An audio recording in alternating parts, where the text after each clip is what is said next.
আসসালামু আলাইকুম বন্ধুরা, আশা করি আপনারা সবাই ভালো আছেন। নতুন আরেকটা ভিডিওতে আপনাদের সবাইকে স্বাগত জানাচ্ছি। সৌদি আরবের ভিসা নিতে গেলে যে প্রসেসগুলো আমাদেরকে মেনটেন করতে হয়, আর এই প্রসেসগুলো কোথায় থেকে কি প্রসেস মেনটেন করতে হয় অনেকের জানার বিষয় থাকে যে আমার এই ভিসার সম্পূর্ণ কাজ কিভাবে কমপ্লিট হয়ে যাবে, এটা আমাকে একটু বুঝিয়ে বলেন। তাদের উদ্দেশ্যে আজকের এই ভিডিওটি অত্যন্ত গুরুত্বপূর্ণ হতে চলেছে। আপনি যখন সৌদি আরবে আসার জন্য একটা ভিসা নেওয়ার চেষ্টা করেন, সেই ভিসাটার যে কার্যক্রম কোথায় থেকে কোথায় শেষ হয়ে যায় এটা কিন্তু আপনাদের জানার প্রয়োজন থাকে। প্রথমে আপনার একটা পাসপোর্ট করতে হয়। একটা পাসপোর্টের মাধ্যমে অবশ্যই আপনি যে কোনো দেশে আসেন না কেন পাসপোর্ট বাধ্যতামূলক থাকে।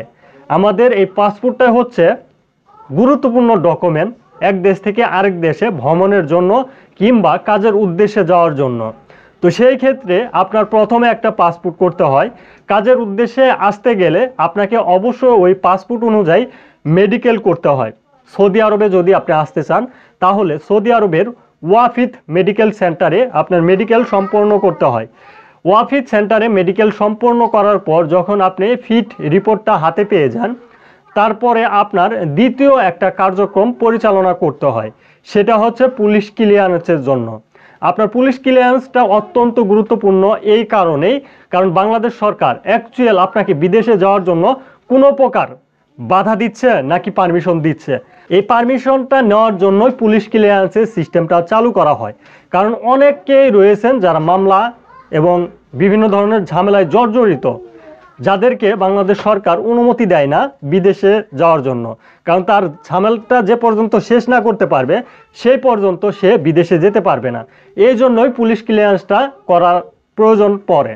তো এক নম্বরে আপনার পাসপোর্ট করতে হয়, দ্বিতীয় নম্বরে পাসপোর্টের মেডিকেল করতে হয়, তৃতীয় নম্বরে পুলিশ ক্লিয়ারেন্স রিপোর্ট করতে হয়, পুলিশ ক্লিয়ারেন্স সার্টিফিকেটের প্রয়োজন হয়। আর চতুর্থ নম্বরে সৌদি আরবে আসার জন্য আপনাকে ভিসার মুফা অ্যাপ্লিকেশন করতে হয়। ভিসার মুফাটা অ্যাপ্লিকেশনের মাধ্যমে আপনি কিন্তু আবেদন করলেন যে আপনি সৌদি আরবের একটা ভিসা চাচ্ছেন। সেজন্য আপনাদেরকে অবশ্যই চতুর্থ নম্বরে ভিসা অ্যাপ্লিকেশন সম্পূর্ণ করতে হয়। আর 5 নম্বরের ধাপটা হচ্ছে আপনাকে তাসিস সেন্টারে এসে ফিঙ্গার দিতে হয়। এই সিস্টেমটা আগে ছিল না, এখন যেহেতু ই ভিসা সিস্টেম সৌদি আরব থেকে চালু করা হয়েছে। আগে স্টিকার ভিসা ছিল, সেই সময় এই সিস্টেমগুলো ছিল না। এখন ই ভিসার সিস্টেমে আপনি ওই ব্যক্তি কিনা এটা কনফার্ম হওয়ার জন্য তাসির সেন্টার নতুন সিস্টেম, যেটাকে বাজমা মানে ফিঙ্গার, এই ফিঙ্গারটা আপনাদের কাছ থেকে নিয়ে থাকে। তো 5 নম্বর ধাপে কিন্তু আপনার ফিঙ্গারের কাজ সম্পূর্ণ হওয়ার পরে আপনার যে সৌদি আরবের ভিসা, এই ভিসা নেওয়ার জন্য আপনার যে এজেন্সি, যেই এজেন্সির মাধ্যমে আপনি ভিসা স্ট্যাম্পিং করাচ্ছেন, সেই এজেন্সি আপনার এই ফাইলগুলো একত্রে করে অ্যাম্বাসিতে জমা দিবে। মানে সৌদি আরবের যে অ্যাম্বাসি রয়েছে এই অ্যাম্বাসিতে জমা দেয়। এই অ্যাম্বাসিতে জমা দেওয়া পর্যন্ত এটা হচ্ছে 6ষ্ঠ নাম্বার ধাপ। তার মানে আপনি স্ট্যাম্পিংয়ের জন্য যখন অ্যাম্বাসিতে বইটা জমা দেন আপনার বইটা স্ট্যাম্পিং হয়ে যায়। বইটা যখন স্ট্যাম্পিং হয়ে যায়, সৌদি আরবের ভিসা যখন আপনার পাসপোর্টে লেগে যায়, তখন কিন্তু আপনি ভিসা অ্যাপ্লিকেশন নাম্বার দিয়ে এবং আপনার যে ব্যক্তিগত পাসপোর্ট নাম্বার, যে পাসপোর্ট নাম্বার থেকে আপনি মেডিকেল করলেন, পুলিশ ক্লিয়ারেন্স করলেন এবং ভিসা নেওয়ার জন্য অ্যাপ্লিকেশন করলেন, সেটার নাম্বারটা এবং অ্যাপ্লিকেশন নাম্বারটা দিয়ে সার্চ করলে আপনার ভিসা স্ট্যাম্পিংয়ের তথ্যগুলো আপনি হাতে পেয়ে যান। তারপরও আরও কাজ রয়েছে, যেমন এয়ারপোর্ট ক্রস করার জন্য বাংলাদেশ সরকারের কাছ থেকে আরেকটা বিষয় আপনাদেরকে মানতে হয়, তা হচ্ছে অবশ্যই আপনাকে বিএমএটি রেজিস্ট্রেশন করতে হয়। আপনি বৈধভাবে বিদেশে যাচ্ছেন নাকি অবৈধভাবে বিদেশে যাচ্ছেন এটা যাচাই বাছাইয়ের জন্য আপনাদের অবশ্যই বিএমএটি রেজিস্ট্রেশন বাধ্যতামূলক। পাশাপাশি 3 দিনের ট্রেনিং করানো হয়।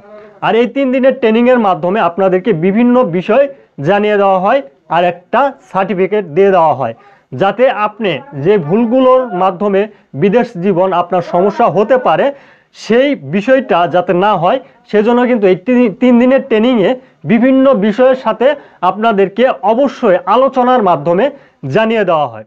3 দিনের ট্রেনিং এবং আপনার যে জেলার ফিঙ্গার অফিস রয়েছে সেই ফিঙ্গার অফিসে ফিঙ্গার দেওয়ার মাধ্যমে আপনি একটা সার্টিফিকেট এবং একটা বিএমএটির জন্য আবেদন অলরেডি করে ফেলেন।